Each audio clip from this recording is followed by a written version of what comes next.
Well, hi, this is Jay Arthur. One of the things that I find is that people struggle because their data is not in a format that's easily analyzable. I mean, there's not much you can do with it, seemingly. So here's some data about falls in a hospital, the date of the fall and the time of the fall. Now, can we turn that into some kind of chart? Well, no, because these are dates and times. So we're going to have to figure out some way to do that. If we were going to say how many falls were there, I mean, we could put in a number here, right? And say there's each one of these events. These are each events. But maybe the best way to do this is to take this data. And first of all, you can't do anything with anything in rows. So we have to take that data and put it into a column.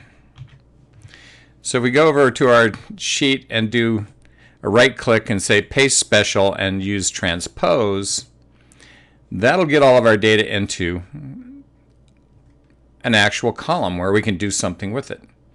Now we could take all of these and realign them if we wanted to. Maybe stretch those out a little bit. So here's our date of fall and time of fall. Now what do we want to do with that? Well, we might want to group it by week, or we might want to group it by month, or something like that. So maybe the easiest way to go about this is to simply take this data, and we could use a pivot table. And we could put our date of fall in here and a count of our time of falls. And so here would be all of our falls.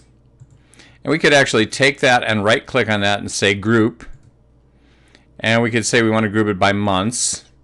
And so that would give us our falls per month. Or we could take that and group it by week. Right? So we could actually say by days. And number of days, we want to do 7, and we want to start on the 1st of January. So here would be our falls per week.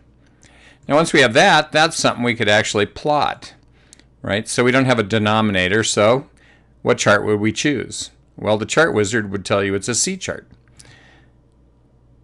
And so that would be a pretty easy way to go ahead and get all of our data together. But to do that, we have to take it and get it out of rows, right? Get it into columns, and then take those columns and take those and pivot them so that we can actually then do a control chart of that. So you can see here we're doing about 2 falls a week. All right, so that's how we can get to something resembling analyzable data, even though when you first look at this, it's kind of crazy, right? It's just kind of crazy.